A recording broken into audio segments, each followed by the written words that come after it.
संत ज्ञानेश्वर महाराज आणि तुकाराम महाराज, जगद्गुरु तुकाराम महाराज यांचा पालखी सोहळा हे महाराष्ट्राचं सांस्कृतिक वैभव आहे। वारकरी संप्रदाय हा मानवतावाद शिकवतो आणि आपण जर बघितलं तर ज्ञानेश्वर महाराजांचं जर पसायदान, त्या पसायदानामध्ये विश्वजी माझे घर आणि मानवतावाद हाच धर्म आपला आहे। आणि या वारकऱ्यांची सेवा करायला सर्व जात धर्म पंथ विसरून लोक तल्लीनतेनं यांची सेवा करतात। अनेक मशिदीमध्ये देखील या वारकऱ्यांची सेवा होते। त्या ठिकाणी त्यांच्यासाठी लोक पायघड्या टाकतात। प्रत्येक गावागावात या वारीच्या ज्या मार्गावर जे जे गाव आहेत, छोटे गाव आहेत, शहर आहेत, त्यामध्ये सर्व त्या ठिकाणचे नागरिक वारकरी संप्रदाय हा त्या ठिकाणी दोन्ही पालख्यांचं स्वागत करतो।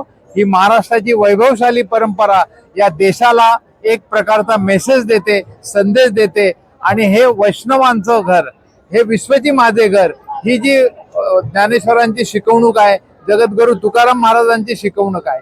आपण म्हणतो सामर्थ्य आहे चळवळीचे, जो जे करेल त्यांचे, तेथे भगवंताचे अधिष्ठान पाहिजे।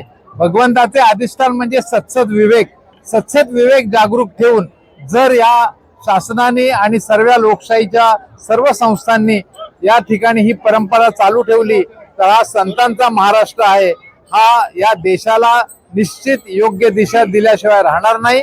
याच ठिकाणी मी जगद्गुरु संत तुकाराम महाराज आणि माऊलींच्या, ज्ञानेश्वर माऊलींच्या चरणी विनम्र अभिवादन करतो।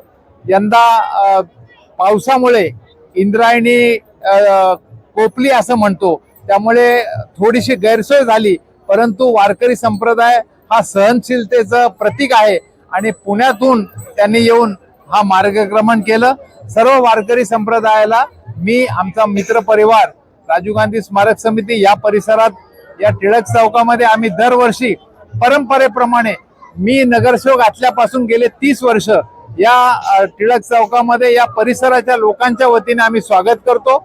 या ठिकाणी देहू आळंदी परिसर विकास समितीचे आदरणीय विश्वनाथजी कराड, माइट्स MIT संस्था मंगेश बापू कराड, त्याचप्रमाणे राहुलजी कराड, माइट परिवार, विश्वशांती केंद्र या सर्वांच्या वतीने आम्ही परंपरेप्रमाणे या ठिकाणी त्यांचं पालख्यांचं, वारकऱ्यांचं स्वागत करतो। त्या ठिकाणी विणाधारकाला आणि तुळशी वृंदावन घेऊन येणाऱ्या महिलेला पुष्पहार आणि श्रीफळ देऊन आम्ही या ठिकाणी संयुक्त पद्धतीने स्वागत करत असतो। अनेक जण या ठिकाणी सहभागी होतात। या सर्व वारकऱ्यांना आणि महाराष्ट्रात अत्यंत चांगल्या पद्धतीचं पर्जन्य सृष्टी व्हावी, आमच्या बळीराजाला दिलासा मिळावा, एवढीच मी माऊलीच्या चरणी प्रार्थना करतो। धन्यवाद। एक युवक म्हणून खरं तर आज माऊलींकडे आम्ही या केंद्र सरकारला, या प्रशासनाला थोडंसं बुद्धी देव ही माऊलींच्या चरणी प्रार्थना करतो। जर बघितलं तुम्ही तर नीट पेपर फुटी असेल, TET पेपर फुटी असेल, बेरोजगारी असेल, असं सगळ्या गोष्टी युवकांच्या प्रचंड अडचणीच्या आहेत। आमच्यासारखा तरुण बेरोजगार आणि बेरोजगारच होत चाललाय।